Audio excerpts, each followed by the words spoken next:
Welcome to the show, Goldsquadrongays. It's the podcast where two Star Wars loving gays talk about and review their favorite Star Wars content while also being gay as hell. I'm your host, Bradley Brower. I'm your other host, Charles Rogers, and this is a very professional show in which we definitely knew what buttons to click after multiple years of our lives of doing this. We did not fuck up at all. It took me 30 seconds to not figure it out. So we are going to do something a little different this week for the next couple of weeks. Bradley, I think it's safe to say that you and I are pretty fucking sick of covering TV shows by now. You know, I think I'm just sick of Star Wars. I'm never watching another Star War again. Yeah, that's... in my Star War. I don't want to watch it anymore. Too many gays. They have zippers. Oh, zippers. I don't want to like do this. That's a good one. Oh no, that was zippers and bricks. That was what the grifters had to work with Andor. It was zippers and bricks. Speaking of zippers, there's a guy on TikTok who does like here's the real life items that you can find in Star Wars, like the props or whatever. And that's cool. He'll tell you like the Amazon page, like go find something. And I find that so funny. Like, so he found Ahsoka's shoes or whatever that she wears in the Ahsoka show. They're like samurai, you know, like Japanese style shoes. And he found them on Amazon or something like that. And you can buy them. And certain grifters were like pissed at him and like being like, look at these Amazon fucking shoes you can buy for props. Like, they don't even make props anymore. I'm like, clearly they bought it and then customed whatever they bought. Like, they don't just buy this stuff. Did you think that they sat there and like cobbled these shoes together like by hand? No one does that in the history of television. No. Luke Skywalker's pants in A New Hope are bleached blue jeans. Okay, great. That is it. That is it. This is filmmaking 101. Especially, like, you don't always have to make everything. This is not Lord of the Rings, right? We don't have to hand make every piece of armor meticulously from scratch. Exactly. Because we have Warner Brothers money in the late 90s and we can do whatever we want. I love that. Yeah, we've been covering TV for a while. For most of the year, actually. Just because the strike threw us off last year and it kind of pushed everything forward. And so we thought it would be a good idea before we jump into The Acolyte, because we are still going to cover The Acolyte, to pause and do some shorter, snackier episodes just about something that was not a TV show, but also something maybe people in our audience haven't read, or weren't aware was existing at present. So anyway, what are we doing, Bradley? What are we talking about? We're covering the Star Wars Inquisitors comic. Well, mini-series, I should say. Of comics. The little mini-series, yes. It's Star Wars Inquisitors is a 4-issue mini-series that is currently running. The final one isn't out yet. I was going to say, at time of recording. At time of recording, the comic isn't... I think it would come out the day after this episode's going to come out. Oh, that's perfect timing then. Is it? Let me double check that before I run my stupid mouth. Yeah, I think it's like October 3rd or something. It is October 2nd. So yes, okay. 2 days after this episode's going to come out. See, I ran my stupid mouth. Okay. Well, it's still good timing. Incorrect. It is still good timing. So you can read the whole thing if you're listening to this 2 days after it came out. So we are going to talk about the Star Wars Inquisitors comic. Really quickly, before we dive into it, I just want to run over, we're going to talk about issue 1 today. And I just want to run over very briefly the credits for issue 1. So issue 1 is written by Rodney Barnes. We'll come back to him in a minute because I do want to talk about him. The penciler and inker, actually, was Ramon Rosanas. The letterer was Joe Caramagna. The colorist was Guru EFX. I'm pretty sure we ran across this person before when we did Darth Vader. For Darth Vader comics, yeah. And then the cover artist was Nick Bradshaw. And it was published by Marvel Comics. Now, I want to come back to Rodney Barnes, who is the writer of this comic. Did you look at all what Rodney Barnes has written? I have not. So Rodney Barnes has mostly written adaptations. Do you know those adaptations that come out for the comics, for the TV shows? Have you experienced any of these? Oh, like with like the Rebels comic and like the No, those are tie-ins. I'm talking about oh how the Mandalorian always gets like yeah. actual It's like comic it's almost shot for adaptations. shot It's basically, shot but for shot the same yes, they thing. did the Ahsoka one. Yeah. Yeah, Rodney Barnes is the guy who adapted the Ahsoka one. Oh, okay, cool. So he normally for Star Wars just adapts their TV shows into comics. Got it. He has written 5-issue comic run called Lando Double or Nothing, which I have no recollection of. I'm sure I read it. I have no recollection of it. But he did also write War of the Bounty Hunters, IG-88, one issue for the War of the Bounty Hunters crossover event. We're not a comics podcast, so I'm not going to go into detail what the War of the Bounty Hunters was. But suffice to say, choices were made in the release of that. But he wrote one issue of a thing for that. So that's who wrote and drew this comic. Real fast, spoilers for the comic, I guess, if you haven't read it. It takes 10 fucking minutes to read I was this gonna comic. say, read the It does first not- issue, then read come the first back. issue. Go read the first issue. Come back, because I'm about to spoil it. This one's called TENSU Run Must Die. It opens with the Grand Inquisitor hunting this former Jedi named TENSU Run across the galaxy. He's become something of a symbol of hope. The Inquisitor is trying to snuff that out.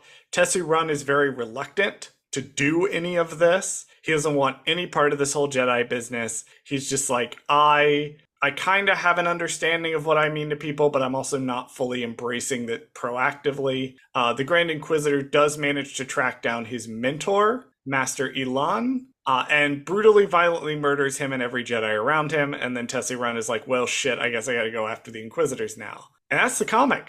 Not bad. That's the summing up. I've had a lot of practice summing up a lot of information in a very short period of time, completely off the cuff, because I've been trying to summarize Dragon Age Origins. And oh boy, that is a challenge. Bradley, before we get into my specific notes, what did you think of this comic? I actually kind of like the bite-sized nature of it. So this gave me when I was I've read the first three I have issues. not. So I for won't context, say I'm anything coming in. right. I won't say anything that goes on in the other two. I'll only talk about what happens in each issue as we progressively go through them. But I will say this mini series gave me Tales of the Empire, Tales of the Jedi vibes, right? We just came off of that for Tales of the Empire. This could have been, if it wasn't in comic form, this could have been a Tales of the Empire episode arc. I mean, yes, there's 4 of them, but theoretically, it could have been like if you just formatted it slightly different, right? Or if you gave it 4 episodes, who fuck cares? But I liked it a lot. That's exactly the vibe it was giving me. Also, it's Inquisitor centric, so who doesn't fucking love an Inquisitor centric story other than me? But yeah. You are like the number one Inquisitors stan, frankly, at this point. If I'm dead, then there are no Inquisitor fans. If the Inquisitors have one fan, it is Bradley. If they have no fans, it is because Bradley is dead. That's exactly right. I also liked it a lot. I like when Star Wars stories get away from the quote-unquote main plot. And this one, yeah, the stakes are lower in the broad overarching scheme of things, because the minute they introduce TENSU Run, the minute they introduce him, I'm like, that motherfucker's not going to make it out of the comic. Oh, hell no. Like, obviously, the Inquisitors are going to win. Like, very clearly, this story, in the broad overarching narrative of Star Wars, this story is not going to mean anything. Right. But internally, it means so much to the people that are involved. And that's the beautiful thing about Star Wars as a universe, is you can tell these types of stories, even with some of the same characters, and still have those stories have weight and meaning within themselves. And I do think the writing of this comic, it doesn't dive in, at least in this first issue, it doesn't like dig inside the Grand Inquisitor's head as much as maybe I would have wanted. But I think it's doing something else. I think it's wanting to tell this story about kind of the failure, both the triumph and the failure of the Inquisitorius program, as to why it is the way it is, why they think the way they think, and also why ultimately it doesn't work out. But I don't know. The first issue is very focused on the Grand Inquisitor. I was looking at the covers for the others, and it's very clear that like each issue focuses on a different Inquisitor. This one's very Grand Inquisitor focused, and this motherfucker will not shut up in his head. He just won't. He is constantly monologuing in his head. Like the first page is just him monologuing. I love it. I actually want to talk about that monologue for a second Okay. because it's really interesting. The Grand Inquisitor gives us this thesis statement, which I'm going to quote part of here, but not all of, where he says, quote, "At the heart of this is an ideological war. The Jedi's archaic dogma versus the truth of the dark side. Self-righteous piety clashing with reality," end quote. And then the rest of the comic is just him being wrong, because the entire thrust of this issue of the comic is that TENSU Run, who I keep wanting to call Ferris Lynn in my head for reasons that we'll get to in a little bit down in my notes, but TENSU Run definitely is not like pious. Like, he sort of saves those guys on the planet. I didn't write down the name. He kind of saves these guys just because it's sort of the right thing to do. Like, he's not trying to inspire this wave of hope. But I think that hope is natural. It's something that people look for. It goes back to that monologue in the finale of Andor, you know, that whole pure ideal monologue. And the Inquisitors actively have to work to sow fear. Like, fear is not natural. And this comic really highlights how, left to their own devices, people are going to tend to want to choose hope over fear. And the Jedi represent hope, and the Inquisitors are representing that more dogmatic fear. You're just kind of blinking at me like you got all that from this comic. Oh yeah, totally. Why did you read this in your brain, Charles? This is just a silly little comic. Yeah, I was like, what are you talking about? What I'm the pretty fuck sure are that's you not what on I read. about? No, that's definitely what I read. I read a story about a cute little inquisitor who went to work one He went day. on a little journey. This is about the Grand Inquisitor just punch clocking in and out. Can someone out there, please, who's more talented than me, write a fake children's novel about the Grand Inquisitor's day, like where he gets up in the morning, he goes, he slaughters a bunch of people, and then he like comes back and Oh he's like, my "Oh, God. I'm Oh doing my Vader's work. Like I am just, Oh, we'll get to I am, fucking Vader in a minute because he's in I, this. I am helping the Empire on a daily basis. Like I really want that. I think it'd be so funny, like to be taking itself seriously because he does. He thinks of himself as this like I'm ensuring safety to the galaxy, you know, all kind of stuff. But he's just murdering people on a whim all the time. Like it's crazy. Well, he claims that the Jedi are like up their own asses about their like philosophies and things. Like, this is clearly his mentality. No, motherfucker, you are the one up your own ass. Right. You are the one who has drunk your own Kool-Aid. Tensu Run is constantly being like, I kind of don't want this. Right. Well, the Grand Inquisitor is the one being like, I am so into kidnapping children and murdering people. That's another thing. This man sits here and criticizes the Jedi. Meanwhile, he is literally kidnapping children in the opening of this comic. I love it. Like, that's a thing that the Jedi get accused of a lot in the universe, is like, oh, they kidnap children. And the Inquisitors over here on one side, like, we are so much better than the Jedi. And on the other hand, it's like, well, take all the kids to Coruscant because we're going to brainwash them into Imperial. I think Purge Troopers, which are also in this, which was a nice touch, that there's Purge Troopers in this. I want to talk about the Vader scene, the first Vader page. Not the whole Vader like scene, but just the first page. So the Grand Inquisitor fails to locate Tensu in the start of the comic, and then he goes to talk to Vader on the Devastator, which is Vader's Star Destroyer at this point because he doesn't have the Executor yet. And Vader has a cunty little throne. Does this man require that everything he is in have a cunty little throne? Well, I think one, he's getting this all from Palpatine, right? So like Palpatine's always had like a grand chair, like a very like Yeah. sexy kind of leatherback, you know, kind of situation going on. I think at this point in the story though, Vader is still in his like brainwashed head that he's like gonna rule the galaxy like on like this throne. Like he's gonna be the king of the empire, basically. He's gonna be the emperor next. If Like only there's a word for king of the empire. he's gonna be the emperor He at thinks some he's point. gonna be emperor. I mean, ultimately that's always been his end goal, right? Is to get rid of Palpatine at some point and, you know, kind of rule because he feels he Yeah. deserves it. That's the goal of the Sith. It's Right. That's the rule of two, a master and an apprentice, one to embody the power and the other to crave it. I do definitely think that that plays a role in why he constantly has a throne everywhere. But I also just think it's funny that he does constantly have a throne, because we joked about this in the last episode. We made a joke about him having a throne in the Fortress Inquisitorius, and now we see he has one on the Devastator too. Why not? Because I think we even made a joke about him having a throne room on a Star Destroyer in the last episode. And lo and behold, he has a throne room on the Devastator, which is so funny. I also kind of like that Vader clocks TENSU Run very quickly and like why this is so important. And the Grand Inquisitor clearly is not getting this. Because Vader is like, no, you stupid motherfucker. Like, the whole point is snuffing out the hope that they bring.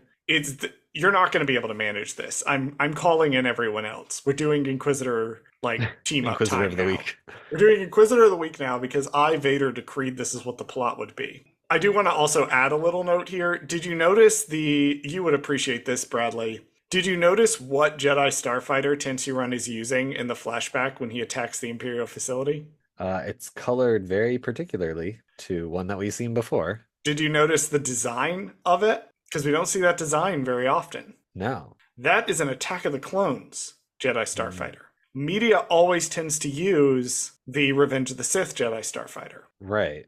Because they're like the This is the Attack of the Clones one. Yeah, this is the Attack of the Clones one. Yeah, it looks just like his one from, or Kenobi's from Attack of the Clones. Yeah, it's exactly Obi-Wan Kenobi's. Yeah, I love that. I remember back when the Clone Wars Multimedia Project was first coming out in the 3 years between 2002 and 2005. And I remember when the Revenge of the Sith hadn't been made yet. And so the early Clone Wars, like tie-in material, the Jedi were always using these starfighters. And I kind of miss that because this is a very iconic design. Well, I just liked how they got in the little rings and then they used the rings to like, do the long jumps and stuff like that. He has the ring at one point. He literally has to use the ring, the hyperspace ring. If you go later on, when he's arriving at Master Elon's space station, you can see he has the hyperspace ring. Ugh, such an iconic look. I love that. I know. It's great. I thought you would appreciate the fact that that's his Jedi Starfighter. Anyway, so we need to talk about TENSU Run and Pan Delisek, who is... So there's a little sequence where TENSU Run is talking about how, like, he's gonna peacefully and quietly rebuild things around him, yada, yada, yada. And there's, like, this monk with him. Okay, great. But then he also has this guy with him randomly. So these two are definitely gay, right? Just from issue 1? Or is there something I'm missing about their relationship? I don't know. I thought it was weird. Yeah, why are they both here? Why are they here? I mean, you might know something that was revealed about I honestly how don't these two are remember, connected to each other. I have to reread them because my first thought was welcome back Ferris Lynn and Rowan Lands. That was my first thought. However, we don't really know why Pan is here. Right. I've read this issue multiple times to prepare for this comic or to prepare for this episode, and I can't figure out why he's here. And it's not like he has a lightsaber or anything, right? Like, I can't really... I'm looking at the different panels, and I don't see... It looks like he has, like, a gun or something, but I don't see it. Yeah, he's just like a smuggler guy. Yeah. He's just like a nicer dressed Han Solo or something. Yeah, he's just kind of... Because he's got the boots, he's got the pants with the same kind of lining. Like, I don't know. Yeah, it's hard to say. I just looked at Wikipedia, and it doesn't identify their relationship at all. Okay. So I don't know what's going on here, but it seems a little gay. Why are you as a man running around the galaxy with another man? Yeah. I'm just saying, it is suspicious. Anyway, we also need to talk about them Master Elon getting sold out by the fucking sloth man. Okay. So the sloth was a little bit of a jump scare for me. That when I was reading, scared the fuck out of me because I read it in Dynamic View the first time, and I was like, "Oh my god, it's a sloth man!" Fucking DMV scene from Zootopia. Kind of iconic. I love that there is a literal sloth person. That's just here. It's just here. I looked at his page, and it doesn't have a species listed. So it's like I assume it's just Sloth Man. Oh, it's just like Walrus Man. Like now we're just gonna give him whatever until they eventually comes on. I just imagine him speaking like the DMV sloth from Zootopia. I am P. I love that. Car go salvager. And the Grand Inquisitor's just sitting there, standing there like, okay, Okay. come on, come on. I love it. Lord, I love the fucking sloth man. Here's the thing about comics, right? Because comics aren't animated and they don't require prosthetics. You can do whatever the fuck you want in a comic. It is the same amount of effort to draw. Well, no. I'm going to qualify this by saying I am not a comics artist, but it seems like a negligible difference in the amount of effort to draw a human as it is to draw a sloth man. So why not draw a sloth man? I also like I don't know if this is just a Star Wars thing, but I love the carrying over of instead of just creating a new alien species, we just make an animal humanoid. So we just do It's very Star Wars. It's just like let's just take a random animal and just make it an alien creature that exists in Star Wars. I kind of love it. Now that we've seen it though, I need there to be a sloth person in Skeleton Crew at some yes, point. please. At least in that or Andor 2, I need a sloth person to just show up for because he's giving the same vibe as like Solo, a Star Wars story with the Ardinian. Like that's the vibe that the sloth man gives me. I need like that kind of aesthetic of a character. I don't know why we don't have that. We need more sloth people in Star Wars. This is my petition now to start that. So there we go. I also would be remiss if I did not bring up the most hilarious panel to me, which is the panel where the Grand Inquisitor and Master Elon are talking, and the Inquisitor just, for no reason whatsoever, walks up to them, and as he's walking up, he just decapitates the medical droid. Loves it. There's no reason for this. There's Wanted none a whatsoever. private conversation, and so he took out the medical droid. No, it is kind of weird because it's like obviously the medical droid, yeah, is just there to help the clearly ailing master, and it's like if he's gonna kill him anyway, what's the difference of killing his droid or I don't know. It just kind of. I also love how unbothered Master Elon is by this because he's sitting there questioning the Grand Inquisitor, and there was a lightsaber 2 feet from his head. He's just completely chill. I did also. He doesn't care. Yeah, I did also like the moment where the Inquisitor tosses Master Elon's severed leg at the other Jedi. Look what I did. And these other Jedi are very cool. I will say that.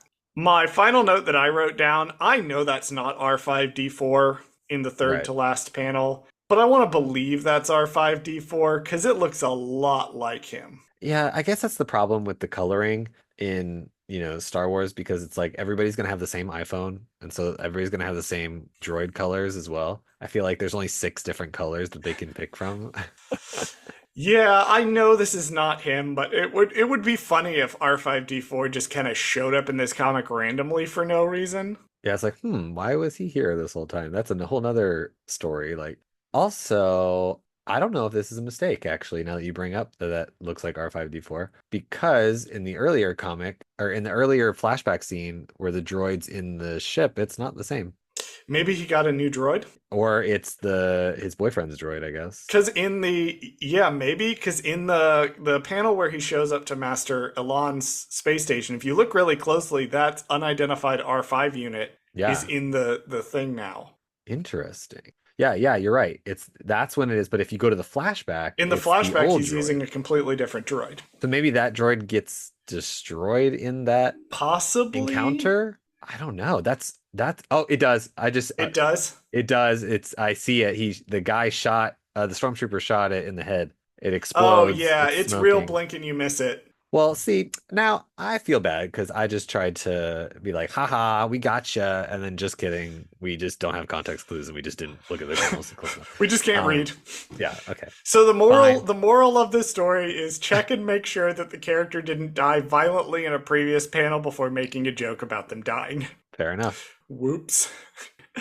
All right. And that's all I had for Inquisitors number 1. Yeah, I mean, let's see. Tensu's about to go after them, so that's a nice little change of pace. He and his droid and his boyfriend are about to go race towards the Inquisitors for a change. We're going to see how well that goes because the cover for the next issue, which is what we're doing next week, issue number 2, does show what looks like Tensu's lightsaber as he's facing down what looks like the fifth brother. Ooh, So that's going to go well. for sure.